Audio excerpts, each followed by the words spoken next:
historic conflicts. In the half-light of a stormy dawn, a solitary figure stands at the crest of a gentle rise, his silhouette wrapped in the folds of a gray greatcoat. The air is thick with anticipation. Every breath seems to tremble with history in the making. Napoleon Bonaparte, master strategist and emperor of the French, surveys the open fields of Waterloo. His gaze is steady, his brow furrowed in thought. Yet somewhere in the depths of his eyes flickers a shadow of uncertainty. The landscape before him is a living canvas, painted in the style of Jacques-Louis David, where tension and grandeur intermingle. The rolling hills, darkened by clouds, are streaked with lines of soldiers, French blue and British red, Prussian green, each color representing an army, a nation, a destiny.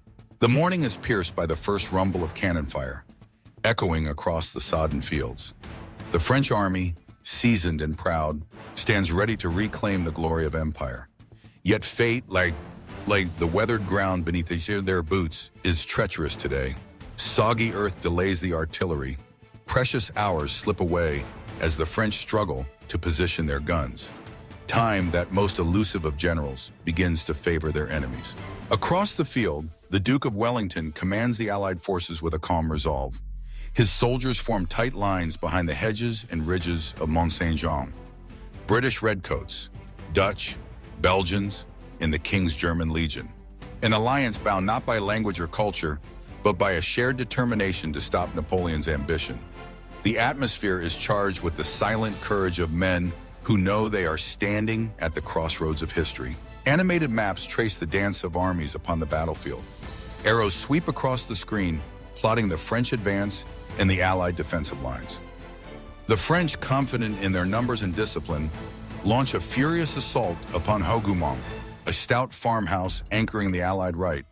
Waves of blue-uniformed infantry crash against its walls, but the defenders hold. Every window, every doorway becomes a flashpoint in a struggle of muskets and bayonets. Smoke curls through the trees, obscuring victory and defeat alike. Elsewhere, French cavalry thunder across the plain, their sabers glinting in the thin sunlight. They charge up the ridges, hoping to shatter Wellington's center. But the Allied infantry form their legendary squares, bristling hedgehogs of steel, unbreakable even under the fiercest assault. Horses rear and fall, riders topple, yet the squares endure, a testament to discipline and unity. On the French left, Marshal Ney leads a desperate attack, his face set in grim determination. Yet even as his men surge forward, the British heavy cavalry counterattack with devastating force. The Union and Household brigades sweep into the fray, sabers flashing, scattering the French columns. For a moment, it seems as if the tide might turn in Wellington's favor. But the field is a maelstrom, every gain quickly contested, every hope balanced on a knife's edge. As midday passes, the battle hangs in the balance. The French Imperial Guard, Napoleon's elite veterans, wait in reserve, their presence a promise and a threat. Across the muddy fields, the sounds of fighting never cease. Musket volleys, cannon blasts, the cries of the wounded and the dying. Overhead, the sky is dark and heavy, as if mourning the thousands who will not see another dawn. Then, as the afternoon wanes, a distant thunder grows louder on the eastern horizon. The Prussians, under Marshal Blücher, have arrived. Their columns, battered but unbroken after days of forced marching, begin to press upon the French right. Animated maps show new lines of movement, blue and green converging upon the heart of Napoleon's position. French commanders scramble to shift reserves, but exhaustion and confusion undermine every effort. The arrival of Blücher's forces is the fulcrum upon which the battle turns. Wellington seizes the moment, ordering a general advance. The Allied lines surge forward, pressing the weary French back toward Les Belles Alliance. Realizing the gravity of the situation, Napoleon commits the Imperial Guard, his last, best hope, to break the enemy center. They march with flawless precision, their bearskin hat bobbing above the smoke. But the Allies hold fast.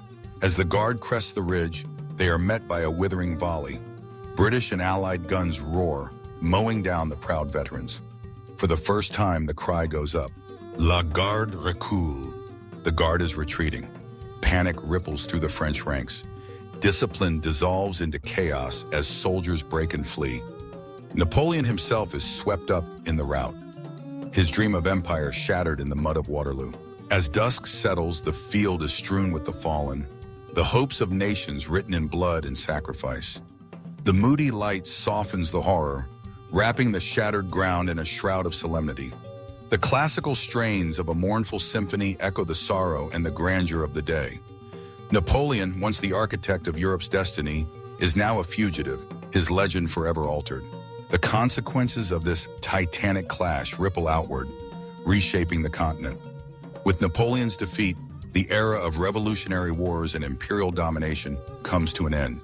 The victors gather at the Congress of Vienna to redraw the map of Europe, not in the image of a single conqueror, but through diplomacy and compromise.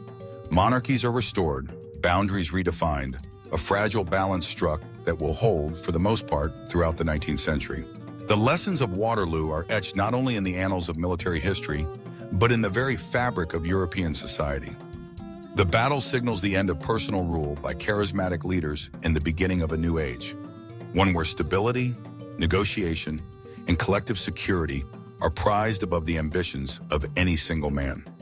The horrors of the battlefield give rise to a cautious peace, allowing art, science, and commerce to flourish. The flame of revolution is not extinguished, but it burns now with a steadier, more measured light. For young people looking to the past for guidance, the story of Waterloo offers a profound truth. Greatness is not defined by your final victory, but by your ability to listen, collaborate, and know your limits. Napoleon, for all his genius, lost everything because he did not know when to stop. His refusal to heed advice, to recognize the shifting tides of fortune, led him to disaster.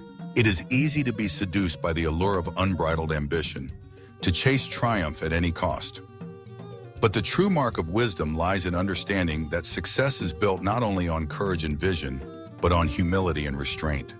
The most enduring legacies are forged not in moments of solitary conquest, but in the quiet strength of those who lift others up, who seek compromise over conflict, and who recognize when enough has been achieved.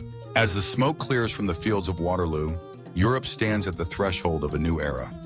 The emperor has fallen, but in his place rises a continent determined to forge a better, more stable future. The lessons of that fateful day reverberate still, a reminder that history is shaped not only by the ambitions of the powerful, but by the collective will of nations to seek peace and progress. Let the memory of Waterloo inspire you to pursue greatness with wisdom, to strive for your goals with integrity, and to remember always that the mightiest victories are those achieved together. Fall of an emperor, rise of a new Europe. Thank you for respecting history. Don't forget to like, subscribe, and write the bell so you don't miss any battles.